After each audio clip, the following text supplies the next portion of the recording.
আমরা পড়ব ভেক্টরের স্কেলার গুণন বা ডট গুণফল। ভেক্টরের স্কেলার গুণফল বা ডট গুণফল কিরকম? যদি দুটি ভেক্টর পরস্পরের সাথে ডট গুণ হয় তাহলে আমরা যে ফলাফল পাই সেটা একটা স্কেলার রাশি। তো কি বললাম, দুইটা ভেক্টরের মধ্যে যদি ডট গুণ বা স্কেলার গুণ করা হয়, কেন ডট গুণকে স্কেলার গুণন বলে, কেন এই গুণনটাকে আমরা স্কেলার গুণন বলি? কারণ এই ক্ষেত্রে যে রেজাল্টটা পাবো আমরা সেটা একটা স্কেলার রাশি। মানে তুমি যে ফাইনাল যে ফলাফল পাবা সেখানে I cap j cap k cap থাকবে না। স্কেলার রাশি মানে কি? স্কেলার রাশি মানে কি? আই ক্যাপ জে ক্যাপ বর্জিত। তাহলে এটা এভাবে লিখতে পারি আমরা, দুটি ভেক্টর ক্ষেত্রে ডট গুণ করলে, লিখে রাখো এটা, দুটি ভেক্টর ক্ষেত্রের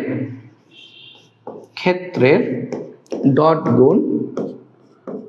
গুণ করলে একটি স্কেলার রাশি পাওয়া যায়। ঠিক আছে, ডট গুণ করলে স্কেলার রাশি পাওয়া যায়। স্কেলার রাশি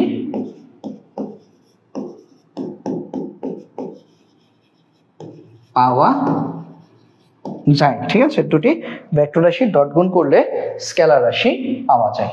তাহলে দুইটা ভেক্টরের ডট গুণ করলে আমরা কি পাই? স্কেলার রাশি পাই। একটা মিনিট। তাহলে এটা আমরা এভাবে লিখতে পারি যে এটা একটা ভেক্টর, ধরো একটা ভেক্টর রাশি এবং আরেকটা ভেক্টর রাশি, এই দুইটা ভেক্টর রাশির মধ্যে যদি তুমি ডট গুণ করো, এই যে ডট, তাহলে তুমি রেজাল্ট হিসেবে কি পাবা? একটা স্কেলার রাশি পাবা। এবং এই ক্ষেত্রে ডট গুণের ক্ষেত্রে স্কেলার রাশি পাওয়া যায় বলেই ডট গুণফলের আরেক নাম হচ্ছে স্কেলার গুণফল। তো এই ডট গুণফল বা স্কেলার গুণফলে আমরা চারটা সূত্র পাই। তো আমরা এখন একটা একটা করে সবগুলা সূত্র নিয়ে আলোচনা করব। তাহলে দেখো, আমাদের প্রথম সূত্র এক হচ্ছে এক নম্বর সূত্রটাই মেইন সূত্র। ধরো একটা ভেক্টর রাশি এ ভেক্টর, আরেকটা ভেক্টর রাশি বি ভেক্টর, এই দুইটার মধ্যে যদি ডট গুণ করো তাহলে সূত্র হচ্ছে A B cos theta. A B cos theta. ঠিক আছে, এই সূত্রটা কখন ব্যবহার করবা? যখন ভেক্টরদের মান দেয়া থাকবে। এই যে দেখো, এ আর বি কিন্তু ভেক্টরের মডুলাস করলে পাও। যখন ভেক্টরদের মান এবং মধ্যবর্তী কোণ থিটা দেওয়া থাকবে, দুইটা ভেক্টরের মধ্যবর্তী কোণ দেওয়া থাকবে, তাহলে এই সূত্রটা আমরা শুধুমাত্র তখনই অ্যাপ্লাই করতে পারবো যখন ভেক্টর দ্বয়ের মান, এ এবং বি যে দুইটা ভেক্টর, এই ভেক্টর দ্বয়ের মান এবং মধ্যবর্তী কোণ, ভেক্টরদের মান এবং ভেক্টর দ্বয়ের মধ্যবর্তী কোণ দেয়া থাকবে। মধ্যবর্তী কোণ দেয়া থাকবে। আমরা একটু পরে ম্যাথ করব, তাহলে জিনিসগুলো আমাদের কাছে আরো ক্লিয়ার হয়ে যাবে। তাহলে যখন ভেক্টরদের মান এবং মধ্যবর্তী কোণ দেয়া থাকবে তখন আমরা এই সূত্রটা দিয়ে অঙ্ক করব। আচ্ছা, এখন পরের সূত্র, যদি ভেক্টর দ্বয় যদি মান দেয়া না থাকে, মান না দিয়ে যদি ভেক্টর রূপ দেয়া থাকে, তাহলে তখন আমরা কি করব? ভেক্টর দ্বয়ের ভেক্টর রূপ দেয়া থাকে। তাহলে এই কথাটা আমি একটু লিখে রাখি। যদি ভেক্টর দ্বয় ভেক্টর রূপে দেয়া থাকে, তাহলে 2 নম্বর সূত্র, ভেক্টর রূপে দেয়া থাকে। ভেক্টর রূপ মানে কি? ওই যে a x, a y, a z, এরকম আর কি। ভেক্টর রূপে দেয়া থাকে, সাথে কি i cap, j cap, k cap, এগুলো তো থাকবেই। আচ্ছা, তাহলে যদি ভেক্টর রূপে দেয়া থাকে তাহলে দেখো কি আসে, এ ডট বি সমান, এখন এ ভেক্টর মানে কি? A x I cap plus a y J cap plus a z K cap, এটা হচ্ছে এ ভেক্টর। তাহলে এ ভেক্টর যদি এরকম হয়, বি ভেক্টর কি হবে? ডট দিয়ে সেম, জাস্ট যত জায়গায় এ আছে সব জায়গায় বি বসাবো। তাহলে B X I cap plus B Y J cap plus B Z K cap plus B Z K cap. ঠিক আছে, এটা হচ্ছে ভেক্টর রূপে দেওয়া আছে। এ ভেক্টর সমান হচ্ছে এটা, বি ভেক্টর সমান হচ্ছে এটা। তাহলে এরপরে কি করবা? গুণ করবা। এটা দিয়ে এটাকে গুণ, এটা দ্বিতীয় দিয়ে ওটা দ্বিতীয়টাকে গুণ, এটা তৃতীয়টাকে দিয়ে ওটা তৃতীয়টাকে গুণ, কারণ আই ক্যাপ গুণ আর কি। তাহলে x into bx, x bx into দেওয়ার দরকার নেই, এক্স বিএক্স এটার সাথে কি i cap dot I cap, তাই না? X bx I cap dot I cap, বা এটাকে এইভাবে লিখতে পারো, x I cap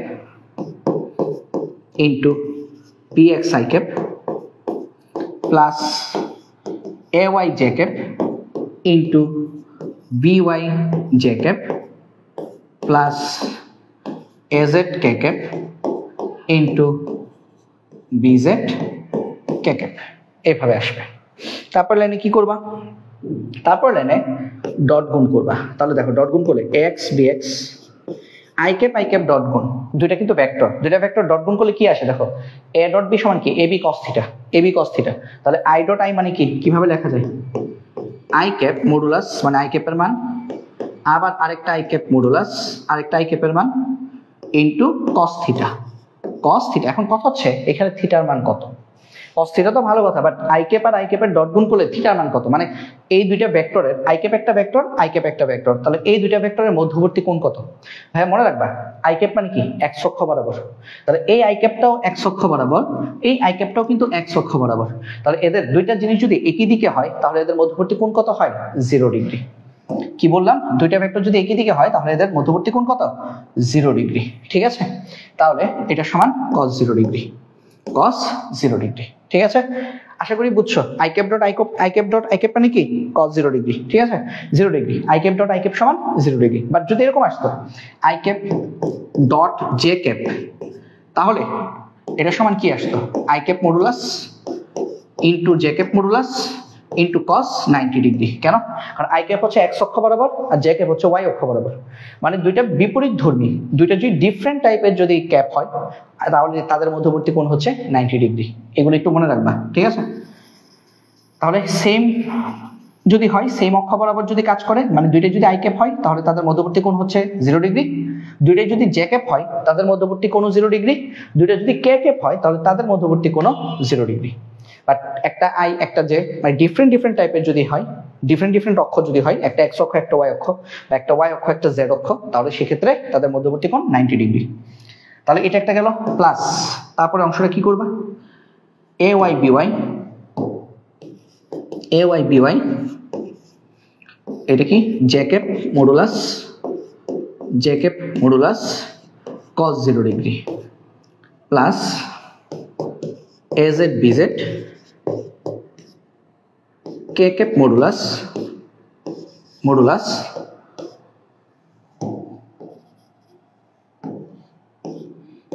into k cap modulus cos 0 degree. এখন কি করবা, এক্স বিএক্স, আমরা জানি একক ভেক্টরকে মডুলাস করলে কত আসে 1, তাহলে এই আই ক্যাপ সমান কত 1, cos 0 ডিগ্রি মান কত 1। আসলে এগুলো লিখতে হয় না, তাও আমি তোমাদেরকে লিখে দেখাচ্ছি। তো যেহেতু সবই 1, তাহলে এটার গুণফল কত 1, 1 কে এক্স বিএক্স দিয়ে গুণ করলে আসলে কি আসে এক্স বিএক্স, তাহলে লিখলাম না আর কি। ঠিক আছে, মানে এই যে জায়গাটা এটার আনসার কত, এটা সমান কত 1। আবার দেখো এই যে জায়গাটা এটা সমান কত 1, আবার দেখো এই যে জায়গাটা এটা সমান কত 1, এগুলো সব কি 1, কারণ জে ক্যাপের এটা একটা একক ভেক্টর, জে ক্যাপের মডুলাস করলে 1, জে ক্যাপের মডুলাস করলে 1, cos 0 এর মান 1, তার মানে 1 ইনটু 1 সবগুলোই এক গুণ করলে আনসার কত আসে 1 আসে। এককে তুমি হাজার কোটি বার গুণ করলেও আনসার 1ই আসবে।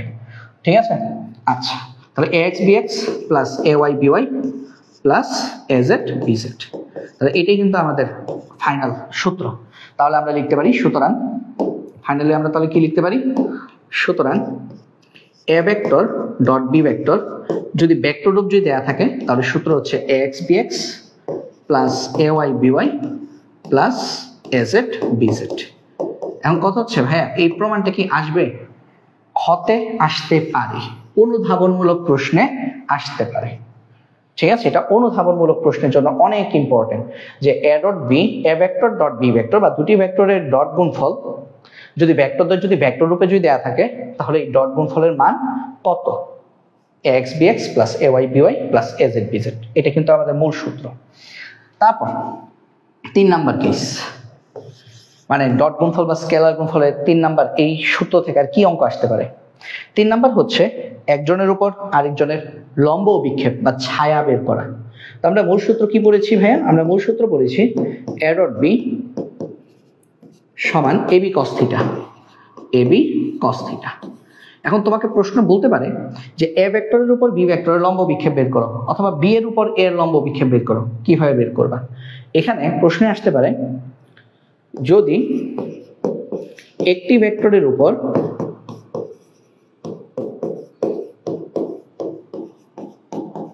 অপর ভেক্টরের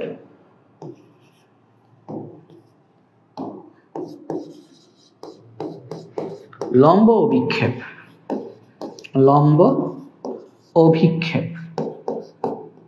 বের করতে বলে, বের করতে বলে।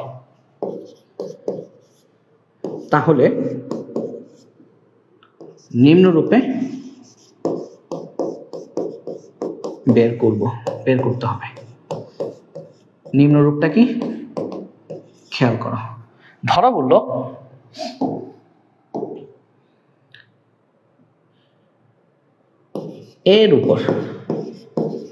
এর উপর বা এ ভেক্টরের উপর বি ভেক্টরের লম্ব অভিক্ষেপ বের করতে বলছে, লম্ব অভিক্ষেপ। তাহলে এটা কি আসবে মনে রাখবা, যার লম্ব অভিক্ষেপ তার cos থিটা। কি বললাম লিখি, দেখো কি মনে রাখবা, যার লম্ব অভিক্ষেপ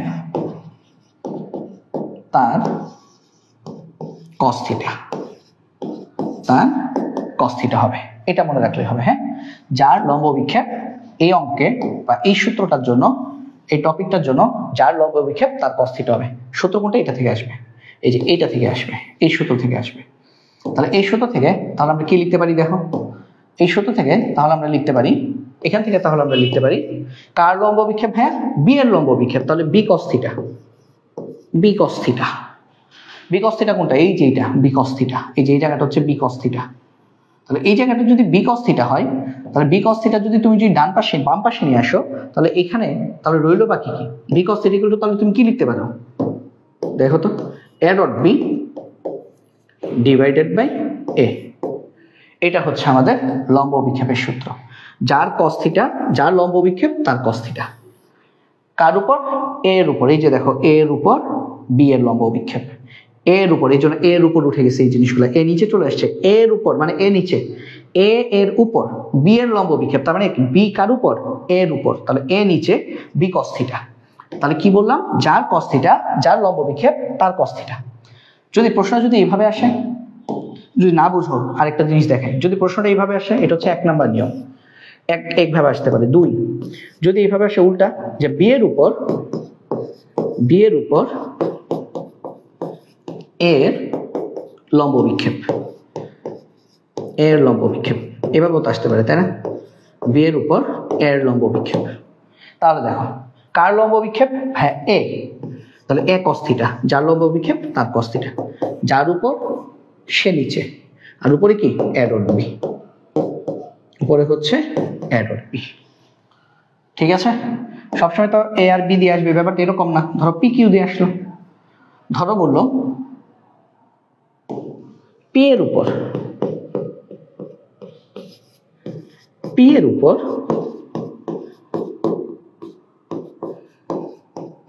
কিউ এর লম্ব অভিক্ষেপ।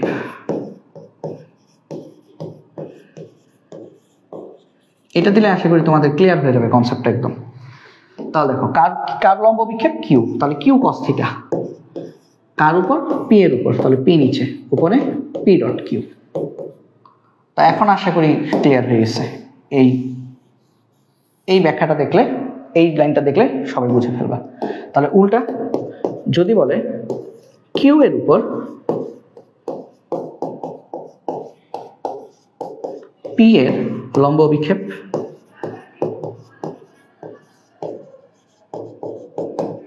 তাহলে কার লম্ব অভিক্ষেপ? পি। তাহলে পি cos থিটা, যার লম্ব অভিক্ষেপ তার cos থিটা।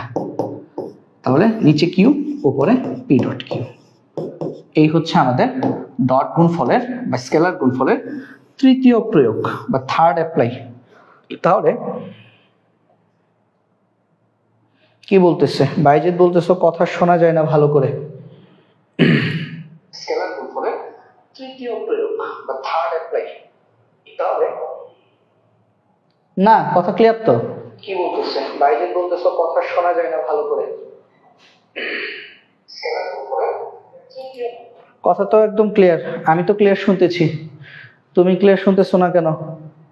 তুমি এক কাজ করো, হেডফোন ইউজ করো। ঠিক আছে? আমার এখানে তো কথা ক্লিয়ার আসতেছে, তোমার এখানে কথা ক্লিয়ার না কেন? সাকিব যদি লাইনে থাকো, সাকিব বলো তো কথা ক্লিয়ার কিনা? কথা তো ক্লিয়ার শুনতে পাওয়ার কথা।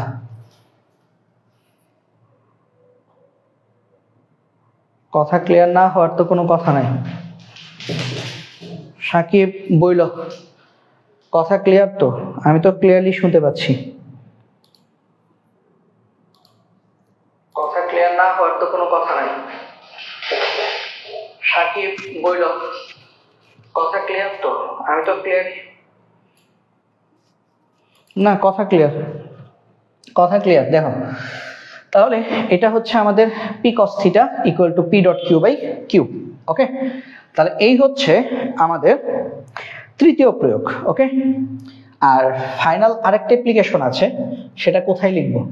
সেটা হচ্ছে মধ্যবর্তী কোণ নির্ণয়। তো ওটা আমি একটু এদিকে লিখে দিই। হ্যাঁ, 4 নাম্বার যেটা সেটা আমি একটু এইদিকে একটু লিখে দিই, তোমরা একটু কষ্ট করে পরে মিলাই নিও। ঠিক আছে, 4 নাম্বারটা হচ্ছে মধ্যবর্তী কোণ নির্ণয়। মধ্যবর্তী কোণ নির্ণয়। তো মধ্যবর্তী কোণ নির্ণয় মানে কি? থিটা বের করতে বলবে। 4 নাম্বার হচ্ছে দুটি ভেক্টরের মধ্যবর্তী কোণ নির্ণয়। তাহলে মধ্যবর্তী কোণ নির্ণয়ের সূত্রটা কি? মধ্যবর্তী কোণ নির্ণয় এটা থেকেই আসবে। আমরা জানি a ডট b সমান ab cos থিটা, তাহলে বা cos theta equal to a dot b divided by ab। আমি জাস্ট এপাশ ওপাশ করছি, আর কিছুই করি নাই।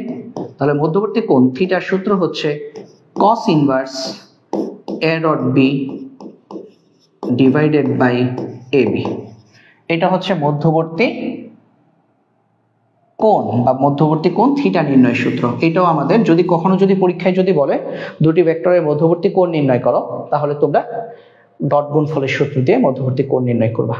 তাহলে ডট গুণফলের মোট সূত্র কয়টা? ডট গুণফল থেকে মোট 4টা সূত্র পাওয়া যায়। 1 নাম্বার সূত্র, যদি দুইটা ভেক্টরের যদি মান দেওয়া থাকে, ধরো একটা মান দেওয়া আছে 10, একটা মান 15, এবং তাদের মধ্যবর্তী কোণ ধরো দেওয়া আছে 60 ডিগ্রি, 60 ডিগ্রি, তাহলে যদি দুইটা ভেক্টরের মান এবং মধ্যবর্তী কোণ দেওয়া থাকে, তাহলে হচ্ছে আমরা ডট গুণফলের সূত্র দিয়ে অঙ্কটা করতে পারি। তারপর যদি দুইটা ভেক্টরের যে ভেক্টর রূপ দেওয়া থাকে, যেমন এ ভেক্টর, মনে করো এখানে ax ay az না দিয়ে কি দিবে? 3i 4j 5k এরকম দিতে পারে আর কি। আবার ওইখানে মনে করে দিল 2i 4j 6k এরকম দিল। তাহলে সেই ক্ষেত্রে আমরা যদি মান যদি বের করতে চাই, তাহলে আমরা এই সূত্র দিয়ে করব। a ডট b সমান ax bx plus ay by plus az bz। তারপর যদি একজনের উপর, একটা ভেক্টরের উপর অপর ভেক্টরের লম্ব বিক্ষেপ বের করতে বলে, তাহলে যার লম্ব বিক্ষেপ তার cos থিটা, এটা মনে রাখবা। ঠিক আছে, যার লম্ব বিক্ষেপ তার cos থিটা। আর যদি মধ্যবর্তী কোণ বের করতে বলে, তাহলে আমরা theta equal to cos inverse a dot b বাই ab। তো আমরা চলো কিছু ম্যাথ করি, ম্যাথ করলে আমাদের ক্লিয়ার হবে জিনিসটা। খেয়াল করো, a ভেক্টর সমান i cap plus 2j cap plus 3k cap, v vector সমান 2i cap minus 3j cap plus 5k cap. Vector দ্বয়ের মধ্যবর্তী কোণ নির্ণয় করো। মধ্যবর্তী কোণ বের করতে বলছে, তার মানে কি? ডট গুণ করতে হবে। মধ্যবর্তী কোণ নির্ণয় করো, তার মানে theta equal two what? Theta বের করতে বলেছে। তাহলে মধ্যবর্তী কোণ যখনই বলবে আমরা বুঝে ফেলবো ম্যাথটা কিসের? ডট গুণফল দিয়ে করতে হবে। তো আমরা জানি a dot b equal to ab cos theta, a dot b equal to ab cos theta. তাহলে বা theta equal to cos inverse a dot b divided by ab। তো এখন এই যে a ডট b আর ab এর মান আলাদাভাবে বের করে নিয়ে আসি চলো এইখান থেকে। তাহলে এখানে a ডট b সমান কত? আমি আশা করি এখন তোমাদেরকে মানে ডিটেলস না করালেও তোমরা বুঝতে পারবা। a ডট b মানে কি? দুইটা ভেক্টরের ডট গুণ। a কত? i cap 2j cap 3k cap. তাহলে a ডট b মানে কি? a এর i ক্যাপের সহগের সাথে b এর i ক্যাপের সহগ গুণ দিতে হবে। তাহলে a এর i ক্যাপের সহগ কত? 1, b কত? 2, তাহলে 1 × 2, তার মানে 2। তারপর 2j মাইনাস 3j, তাহলে প্লাসে মাইনাসে মাইনাস, 2 আর 3 গুণ করলে 3 × 2 = 6, তারপর 3k 5k, 3 × 5 = 15। তো আশা করি এটা বুঝছো। তবে পরীক্ষায় আসলে শর্টকাট করা যাবে না। এ ডট বি লেখার পর প্রথমে এ ভেক্টরের মান এটা লিখবা, তারপর ডট দিয়ে ভি ভেক্টরে এটা লিখবা, তারপরে হিসাব করবা, ঠিক আছে? বাট ভাই এখন তোমাদেরকে সরাসরি কেন বললাম খেয়াল করো, এটা কিন্তু আসলে আমাদের এ ডট বি সমান আমরা কি করছি, কোন অঙ্কটা করছি বলো তো? A x b x plus a y b y plus a Z B z, এই যে 2 নাম্বার সূত্র দিয়ে কিন্তু আমরা কিন্তু এই জিনিসটা বের করছি, ঠিক আছে? কেন? কারণ এ ভেক্টর আর বি ভেক্টর এই দুইটা জিনিস কিন্তু ভেক্টর রূপে দেওয়া আছে। দেখো এ ভেক্টর আর বি ভেক্টর কিন্তু ভেক্টর রূপে দেওয়া আছে। এই যে দেখো এ ভেক্টর ভেক্টর রূপে দেওয়া আছে, এই দেখো বি ভেক্টর ভেক্টর রূপে দেওয়া আছে। তাহলে দুইজনই যদি ভেক্টর রূপে দেওয়া থাকে তাহলে আমরা কোন সূত্র অ্যাপ্লাই করি? A x b x plus a y b y plus a Z B z. এখন এ এক্স কোনটা? আই ক্যাপের সহগটাই হচ্ছে এ এক্স। বি এক্স কোনটা? বি এর জন্য যে আই ক্যাপের সহগ সেটা হচ্ছে বি এক্স। তাহলে এখানে আই ক্যাপের সহগ হচ্ছে 1, এখানে আই ক্যাপের সহগ হচ্ছে 2। তাহলে এ এক্স বি এক্স মানে কি 1 × 2, দ্যাট মিন্স 2 একে 2। তারপর এ ওয়াই বি ওয়াই, যে ক্যাপের এই যে এটা 2, এই 2 হচ্ছে এ ওয়াই, আর এখানে -3 এটা হচ্ছে বি ওয়াই। তাহলে এ ওয়াই বি ওয়াই মানে 2 × -3, প্লাসে মাইনাসে মাইনাস 3 দুগুণে 6। তারপর A Z B Z, A Z হচ্ছে 3, বি জেড হচ্ছে এই যে 5।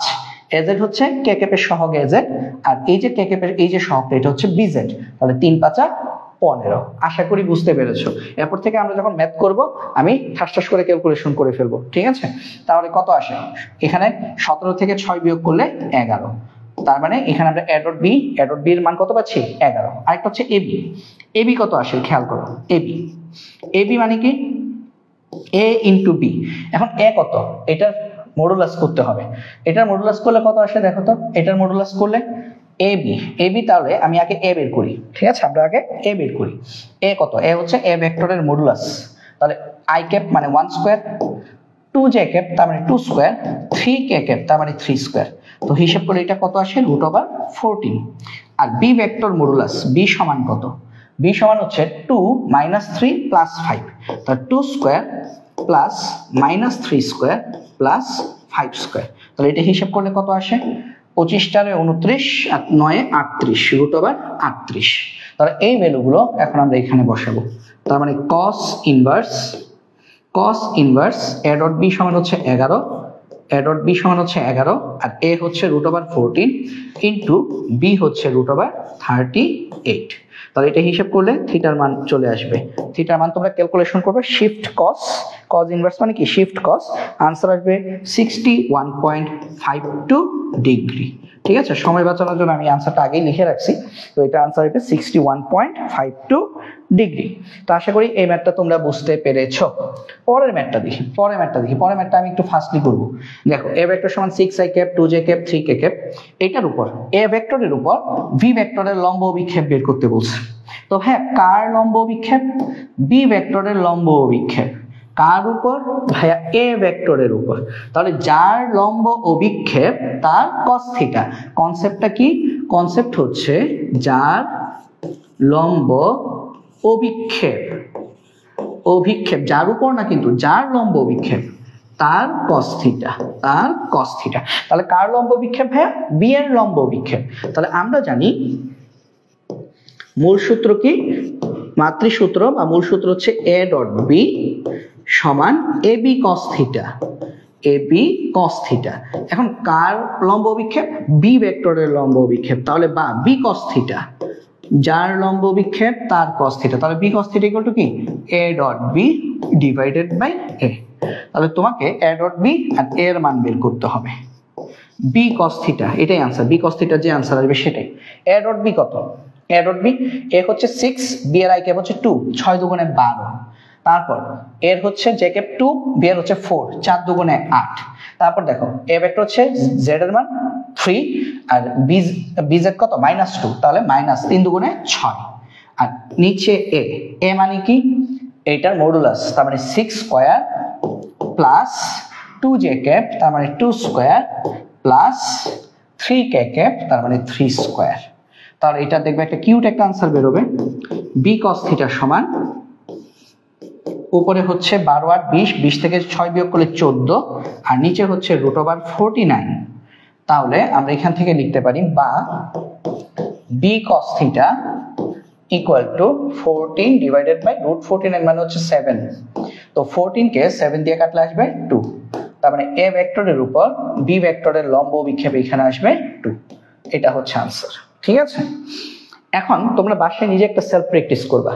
আমি তো তোমাদের দেখেছি এ এর উপর বি এর লম্ব বিক্ষেপ, উল্টে দিছি বি এর উপর এ এর লম্ব বিক্ষেপ কত। এটা সেলফ প্র্যাকটিস, নিজে নিজে প্র্যাকটিস করবা। এটা হিন্টসটা আমি দিয়ে দিই, এটা হবে কার লম্ব বিক্ষেপ? হ্যাঁ, এ এর লম্ব বিক্ষেপ। তার মানে a cos θ বের করবা। a cos θ equal to a dot b divided by b. ঠিক আছে, a ডট বি এর মান তো সেমই আসবে, আগের মতোই আসবে। a ডট বি এর মান কত আসবে? 14। শুধুমাত্র বি মানে রুট ওভারের যে অংশটা সেটা নিজেরা বাসাই করবা। ঠিক আছে, তো এটা হচ্ছে সেলফ প্র্যাকটিস। ওকে, তাহলে এটা তোমরা বাসায় নিজেরা নিজ দায়িত্বে হচ্ছে করবা। তারপরে আসো, তারপরে আমরা যদি পরের ম্যাথটা যদি দেখি, হ্যাঁ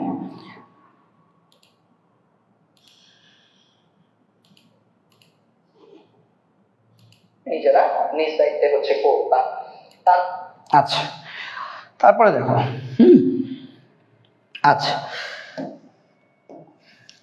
যদি একটু বায়েজিৎ আছো কি? বায়েজিৎ যেটা করছে আমি বুঝছি, বায়েজিৎ হচ্ছে এটা বইলা সে হচ্ছে পালাইছে, তাই না?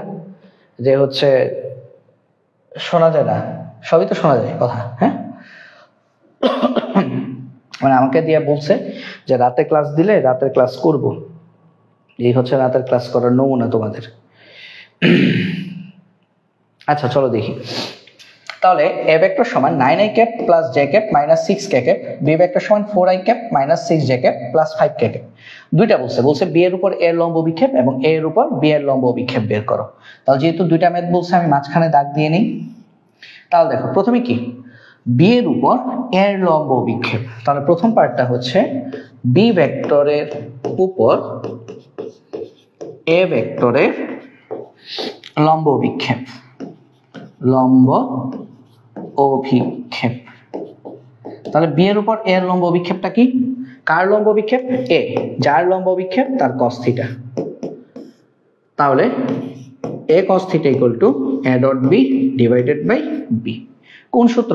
মূল সূত্র কি? a ডট বি সমান ab cos θ, সেখান থেকে আসছে। তাহলে a ডট বি কিভাবে?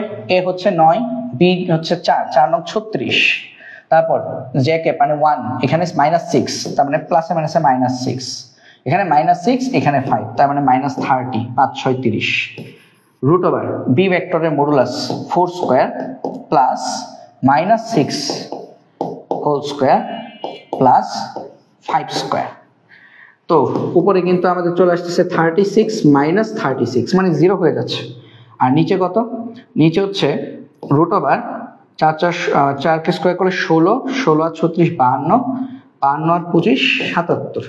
তো এত কিছু দরকার নেই, আলটিমেটলি আনসার কত আসবে? 0, কারণ উপরে তো 0 হয়ে যাচ্ছে। তো এটা হচ্ছে বি এর উপর এর মানে, এটার মানে কি? তার মানে হচ্ছে বি ভেক্টরের উপর এ ভেক্টরের কোনো ছায়া পড়বে না। লম্ব বিক্ষেপের মান 0 মানে কি? কোনো ছায়া পড়বে না। তারপর আরেকটা অংশ কি বলছে? এ এর উপর বি এর লম্ব বিক্ষেপ, এটাও 0 আসবে। এর উপর বি এর লম্ব বিক্ষেপ, বি এর লম্ব অভিক্ষেপ। তাহলে এই অংশটা কিভাবে আসবে? কার লম্ব বিক্ষেপ? বি এর। তাহলে B cos θ equal to a dot b divided by a। এটাও তোমরা যখন করবা উপরের অংশের আনসার কত আসবে? 36 -6 -30, সেম তো, একই আসবে, শুধুমাত্র নিচের অংশটা চেঞ্জ আসবে। a 9 square plus j cap তার মানে 1 স্কয়ার প্লাস -6k ক্যাপ তার মানে -6 স্কয়ার। তাহলে এটা হিসাব করলে উপরে আসবে 36 -36 আর নিচে হচ্ছে রুট ওভার 9 কে স্কয়ার করলে 81 আর একে 82 আর 36 118, তার মানে এটাও আসবে 0। তার মানে এই অঙ্কে দুইটা আনসারই হচ্ছে আমাদের 0। অর্থাৎ এই এ ভেক্টর এবং বি ভেক্টর যদি এরকম হয় তাহলে বি ভেক্টরের উপর এ ভেক্টরের লম্ব বিক্ষেপ 0, আবার এ ভেক্টরের উপর বি ভেক্টরের লম্ব বিক্ষেপ 0, মানে কারোর উপরই কারো ছায়া পড়বে না। চলো পরের ম্যাথটা দেখি। পরের ম্যাথে কি বলছে? মধ্যবর্তী কোণ দেওয়া আছে, আচ্ছা এ ডট বি বের করতে বলছে, এ ডট বি বের করতে বলছে। খেয়াল করো এখানে কিন্তু আই ক্যাপ নাই। আই ক্যাপ নাই মানে কি? দেখো তো এই যে দেখো এ ভেক্টরের ক্ষেত্রে কিন্তু এই যে দেখো আই ক্যাপ নাই। আই ক্যাপ মানে কি জানো? আই ক্যাপ মানে হচ্ছে নাই, মানে হচ্ছে এখানে 0 I cap. Zero I cap নাই মানে কি এক্স অক্ষ বরাবর যায় নাই, এক্স অক্ষ বরাবর কোনো মানে ডানে বামে কোনো দিকেই যায় নাই, এই কারণে মান জিরো, জিরো আই ক্যাপ লিখতে হয় না, এই জন্য উদ্দীপকে লেখা হয় নাই। ঠিক আছে, কখনো উদ্দীপকে যদি কোনো একটা ক্যাপ যদি মিসিং থাকে ভয় পাওয়ার কিছু নাই। ধরো লেখা থাকলো বি ভেক্টর সমান 2i cap minus 5k cap, তুমি মানে ভয় পাও না যে এখানে জে ক্যাপ কই, জে ক্যাপ নাই, জে ক্যাপ জিরো, মানে জিনিসটা এরকম ছিল বি ভেক্টর সমান 2i cap plus 0 J cap minus 5k cap. তো জিরোর আসলে রুট করো স্কোয়ার করো জিরোই আসে, এই কারণে এটা বাদ দেওয়া হয়েছে। ঠিক আছে, মানে কোন একটা জিনিস কোন একটা ক্যাপ যদি মিসিং থাকে তাহলে বুঝবা যে ওটার মান জিরো ছিল, এই কারণে মিসিং। ওকে, আচ্ছা তাহলে দেখো, তাহলে আমরা যদি এটার অঙ্কটা যদি করি, এ ডট বি সমান কত বের করতে বলছে, তো আমরা জানি এ ডট বি সমান এ বি কস থিটা, ওটা দিয়ে বের করে ফেলবো সরাসরি। এ ডট বি সমান A B cos theta, theta মান কত 60 ডিগ্রি।